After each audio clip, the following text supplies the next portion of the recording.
Pues ya está, sentado conmigo Javier Corral, buenas noches. Buenas noches. El psicólogo, retomamos, me gusta mucho arrancar temporada retomando temas que la verdad es que la temporada pasada le dimos mucho empaque.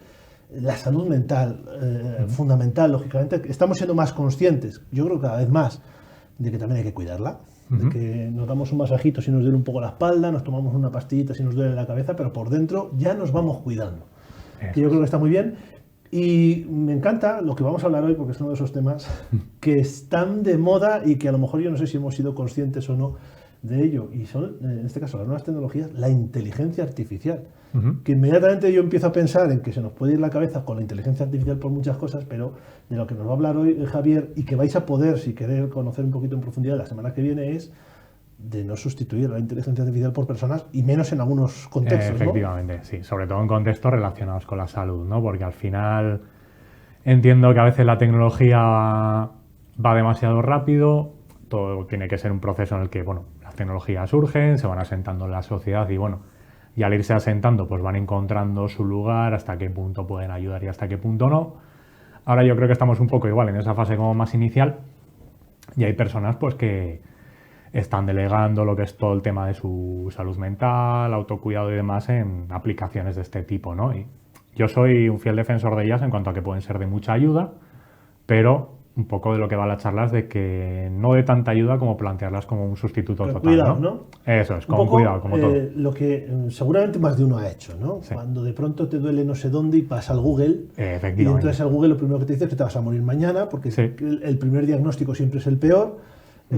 Luego ya empezamos a buscar y no es tan malo, o al revés, ¿no? Y si eres un poco hipocondríaco ni te cuento. Pero es verdad que a lo mejor aquí se mezclaría un poquito esa soledad, no sé si no deseada o no plena del todo, ¿no? Porque cuando uno acude a una inteligencia artificial para cosas muy mundanas, como qué plan hago mañana, qué se te ocurre que me puedo hacer para comer, empieza a crear una dependencia de una máquina sin darse cuenta. Sí, a ver, yo creo que se juntan como varios factores, ¿no? Lo primero, una disponibilidad 24/7. Tú, si tienes un psicólogo, pues tu psicólogo tendrá unos horarios de trabajo y, bueno, te tendrás que amoldar en la medida de lo posible a ellos, ¿no? Un chatbot, una aplicación de inteligencia artificial, al final te está ofreciendo atención 24/7. Tú te despiertas dándole vueltas a un problema a las 2 de la mañana, coges el móvil y ese chat va a estar ahí. Quizás, te hago un matiz, el primer error es creer que nos está prestando atención. Sí, porque no hay un qué, ¿no? Eso es un tema que voy a tocar bastante en la charla, ¿no? Respecto a las diferencias que hay entre un terapeuta y una aplicación de estas de chat. Al final las aplicaciones son muy buenas, y eso no hay que negarlo, fingiendo empatía, por ejemplo. Pero es una empatía fingida. Y un caso que desarrollaré más en la charla es el de un supuesto que ya desarrolló en los años 80 un filósofo, que era el supuesto de la habitación china, ¿no? Decían, imagínate que tú estás en una habitación, tú no sabes chino y te están llegando mensajes pues, con caracteres de ese idioma. Tú en un principio no comprendes eso, pero a ti te han dado un manual de instrucciones de cuando te aparezca este carácter tienes que contestar con este otro, cuando te aparezca tal tienes que contestar con esto. Tú más o menos a la gente que te va enviando mensajes les vas contestando y vas saliendo del paso, pero tú realmente no entiendes chino. Pues esto es un poco parecido, ¿no? La inteligencia artificial te puede devolver respuestas estadísticamente relevantes. La estadística a veces no juega buenas pasadas porque, bueno, que de algo se hable mucho en Internet, incluso lo que decías tú, ¿no? He buscado en Google porque me duele la pierna. Claro. Claro, pero es que estamos contando con que la información que hay en Internet sobre gente a la que le duele la pierna es generalmente cuando hay un problema. Tú no escribes un post en un foro en Internet diciendo mi pierna está genial, no me duele y al final me dolía, pero bueno, todo está todo perfecto, sino que al final ya están jugando con un análisis estadístico de una información que está sesgada. Incluso también podemos encontrar sesgos raciales, culturales o lo que sea respecto a la información que te encuentras por Internet.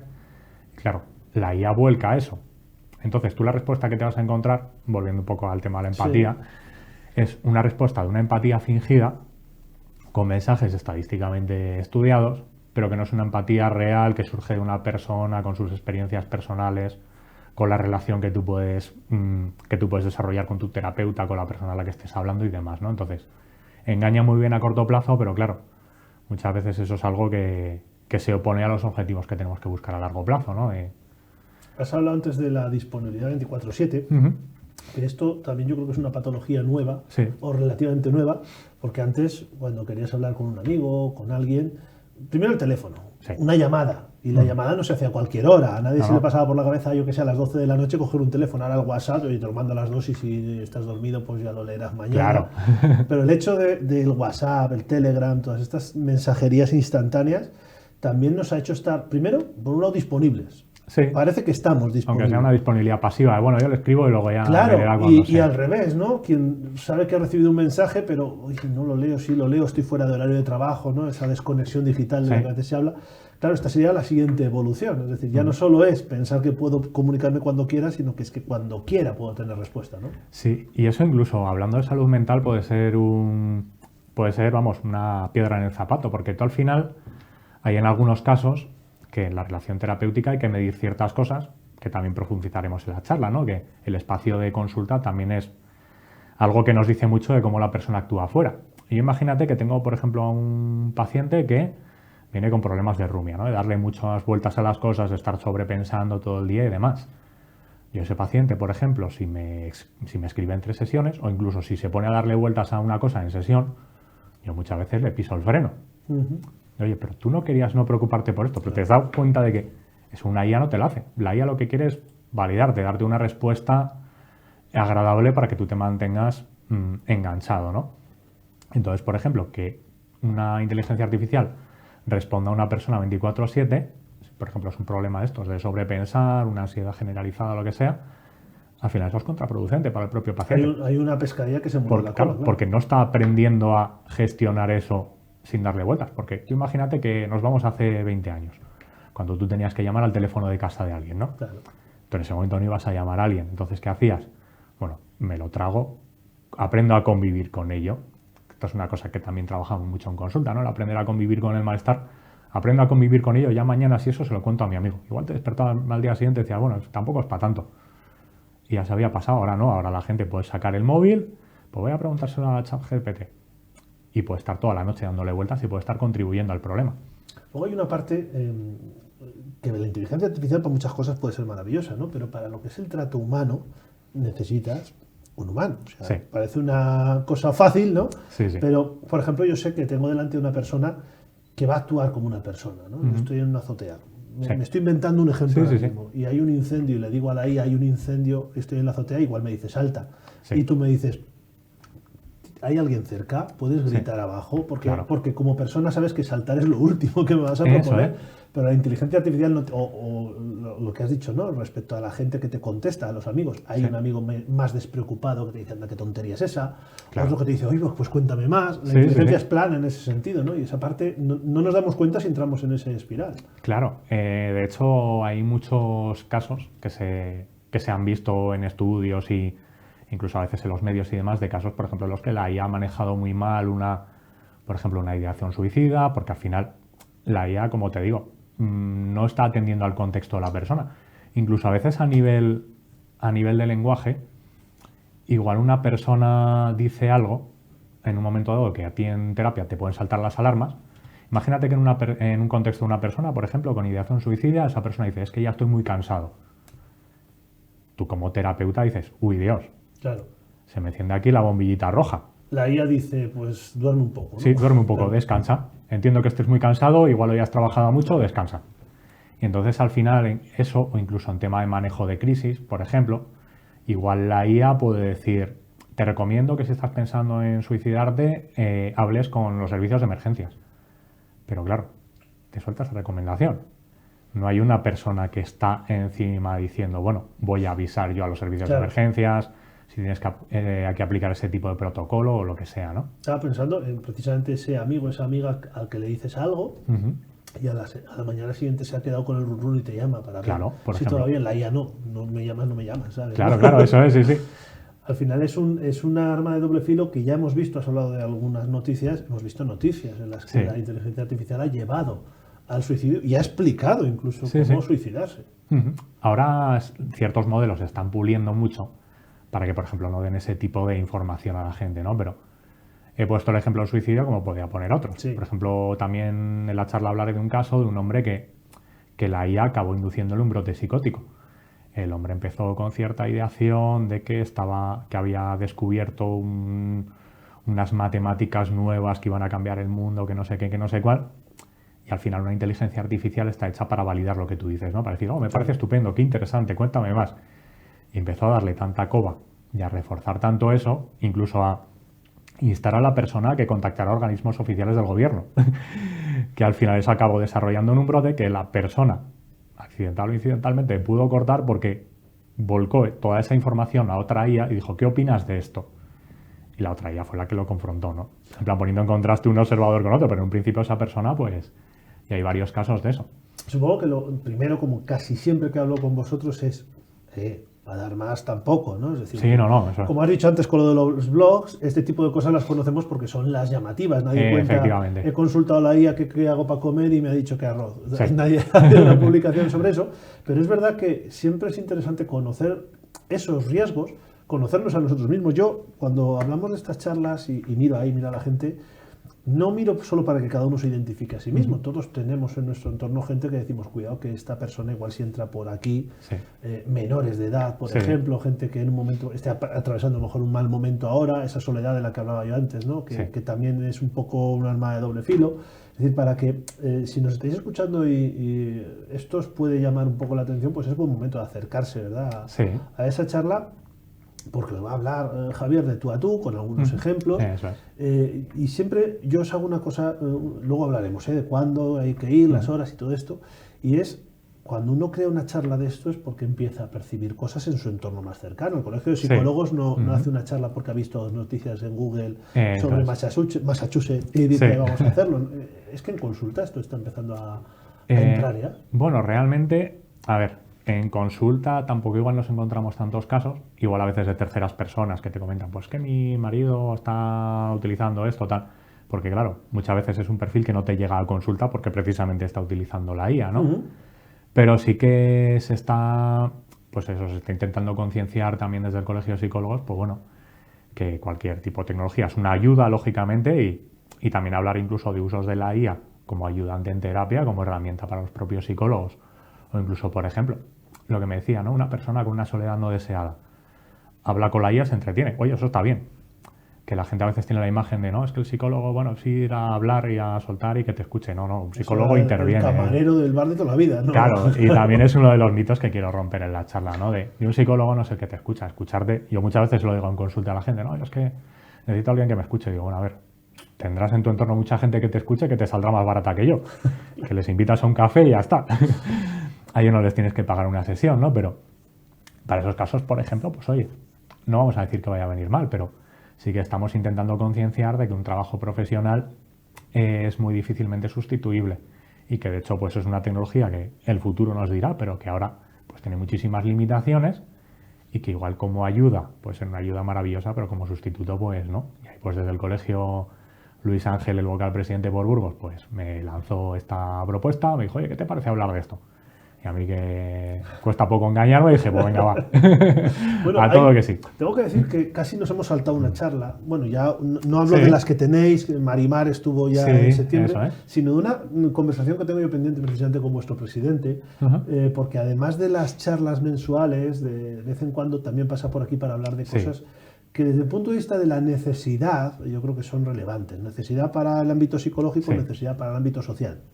Y hay una que llevamos persiguiendo ya unos meses y que casi yo creo que era anterior a esta, o debiéramos haberla hecho anterior a esta, que es la de los coachings en Internet. No sé si yo estoy un poco equivocado, pero casi sería un paso previo a la IA.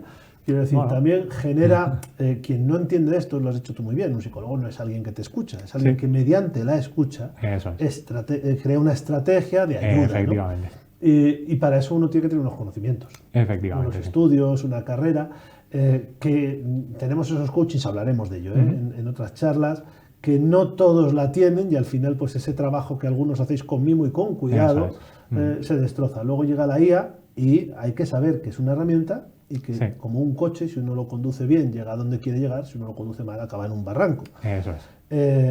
Pero supongo que también, o no sé si vamos a tener que generar, en este caso los psicólogos, vamos a tener que generar nuevas estrategias y herramientas para alertarnos de una dependencia nueva. Ya sabíamos las dependencias a las TIC, ya Sí, conocimos la adición sin sustancia, pero la IA viene con todo, ¿no? Para esa nueva dependencia. Ya no tanto desde el punto de vista psicológico como para cualquier otra cosa. Esa compañía que puede incluso aislarnos de la compañía humana. Sí, o incluso también a nivel profesional, ya no solo una cosa de la psicología, ¿no? O de profesiones relacionadas con la salud, sino a nivel general también se está estudiando mucho que la IA al final está mermando las capacidades profesionales en muchos sectores, ¿no? Porque antes igual una persona, pues imagínate que llevaba a cabo unos estudios, por ejemplo, en el grado de psicología o en algunos máster, algo troncal es el aprender a investigar. Claro. Aprender a coger un artículo científico, leerlo y saber si ese artículo te puedes fiar de él, si tiene algún error metodológico, buscar la credibilidad o la falta de credibilidad dentro de él y tal.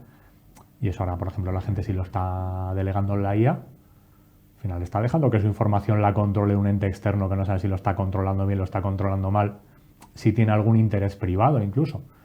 Imagínate que hablamos, yo qué sé, es un ejemplo muy exagerado, ¿no? Pero imagínate que hablamos de que Coca-Cola es uno de los inversores de... He dicho Coca-Cola como marca muy común, ¿no? Sí, una empresa. Eso es. Tiene un interés económico. Tiene un interés económico y su IA puede estar sesgada de tal forma que toda la información que reproduzca, seleccione, lo que sea, vaya a favor de ese interés económico. Al final son cosas que se han hecho toda la vida, a lo largo de la historia, el manejo de la información como herramienta de poder, ¿no? Pero la IA es que no deja de ser algo más, que nos fiamos de ella así a ciegas, pero realmente es que esa información está pasando por un filtro y ese filtro lo está manejando alguien o algo, ¿no? Estoy convencido de que la charla va a gustar mucho porque la inteligencia artificial fascina y asusta, yo creo que a partes iguales. Sí. Yo creo que es un debate que se puede escuchar en el supermercado, pero también en un colegio, donde sea. Charla que es el martes 7 a las 8 de la tarde. Eso es, en la Sala Polisson. Sala Polisson del Teatro Principal. ¿Habéis tomado nota? Martes 7 a las 8 de la tarde en la Sala Polisson, porque ahí vais a poder también preguntar, ¿no? Eso es, que cuando la gente acuda a la charla, algún miedo, alguna reflexión, que muchas de ellas no las tenéis que llevar de casa porque saldrán, ¿no? En la charla siempre hay un coloquio. Sí, siempre al final es una cosa que nos gusta y que siempre que damos alguna charla intentamos mantener, ¿no? El dejar un espacio, unos minutos finales, pues, para que la gente comparta, pregunte. Estas charlas al final tratan de acercar la psicología al público general. Y entonces si llegas ahí, te sueltan una chapa y te vas a casa, pues bueno, es como que has visto un vídeo en YouTube. Pero si tienes la oportunidad de preguntar a personas cara a cara, pues... ¿Hay algún perfil que tú consideres que debiera acercarse? Oye, si estáis en esta situación o si tenéis a vuestro cargo hijos en esta situación, alguna cosa que digas, sería interesante que quien tenga esta circunstancia abriese los ojos con este tema. Pues mira, no me viene a la cabeza ningún perfil en concreto, pero eso precisamente porque creo que puede ser algo tan abierto, porque al final la IA la estamos utilizando para todo. Ya te digo que es una herramienta maravillosa para muchas cosas. Yo tengo la IA en mi móvil y de repente digo, se me ha quitado el volumen de la tele y no sé cómo volverlo a poner. Hago una foto al mando y digo, oye, mi modelo de tele es este, se me ha quitado tal, ¿qué tengo que hacer? Te pones todos los menús que tienes que seguir, oye, me parece maravilloso. Nos puede allanar la vida en muchos sentidos. Por supuesto. Y como digo siempre, lo he dicho ya antes, de hecho, no es una cuestión de, para mí yo no uso, pero seguro que conoces, tienes gente en tu entorno. Al final todo el mundo lo usa o está conectado en mayor o menor medida y por eso yo creo que es importante también eso, que haya una concienciación de hasta dónde sí, hasta dónde no y hasta dónde tal vez. Desde luego también entiendo que para vosotros es como también muy primigenio, ¿no? Es decir, al final también la realidad va muy por delante de los conocimientos que se pueden tener. Claro. A ver, la psicología, por ejemplo, sí que también te digo que en el ámbito clínico y de investigación se está adaptando mucho, ¿no? Con todo el tema de la IA. Y nos está llenando el camino muchísimo. Por ejemplo, a nivel de investigación, me viene a la cabeza los compis del Grupo Acobeo, de la Universidad Autónoma de Madrid, que analizan mucho con vídeos y grabaciones de sesiones todo el tema de la interacción terapéutica, de cómo habla el terapeuta, cómo contesta el consultante, qué cosas están surgiendo en la interacción, qué funciones cumplen esas cosas. Y antes eso era un trabajo súper arduo, porque era coger los vídeos y con unas plantillas los investigadores de ese grupo ir anotando. Tiempo real, lógicamente. O simplemente con la grabación, minuto 01, el terapeuta tose, minuto no sé qué, aparta la mirada. Esas son cosas que ahora mismo igual con una IA se pueden automatizar. Claro, pero eso os obliga a primero a interpretar la inteligencia artificial, a interpretar los riesgos y a poder transcribir esos riesgos, no sé si es la expresión correcta, matizándolos en la realidad del día a día, ¿no? Claro, con este ejemplo que te he puesto, por ejemplo, he estado viendo un artículo en el que precisamente hablaban de esto, de cómo utilizaban la IA para la detección y prevención de ciertas enfermedades del sistema digestivo, y decían que al final los médicos, en ese caso, que fallaban muchísimo más cuando estaban utilizando la IA, porque como que confiaban demasiado en esa información, ¿no? Y a veces, yo que sé, dentro de las imágenes de una colonoscopia, por ejemplo, podía haber algo referente a la iluminación, por ejemplo, que generara un falso positivo, un falso negativo, lo que sea. Entonces aquí el equilibrio de momentos está hacia donde tiende la ciencia, es que se está diciendo, vale, esto está bien, pero utilizando la IA siempre con supervisión cuidadosa de un humano. Es decir, te va a ahorrar tiempo, pero no te va a sustituir. Sobre todo porque el ser humano tiene responsabilidad. Claro. Tiene miedos, tiene temores. Claro, tiene... claro. La IA tiene máquina. Sí, la IA básicamente, si la lía una vez y se lo dices, oye, te has equivocado en esto, te va a decir, vale, lo corrijo estadísticamente para la siguiente vez. Y ya y ya está. Javier, te agradezco este ratito. Vamos a recordar la charla Martes 7 a las 8 de la tarde en Sala Polison. En la Sala Polison. Si se llena no podéis entrar, así que hay que ir prontito para coger coger. Muchas gracias, ¿verdad? Muchas gracias a ti.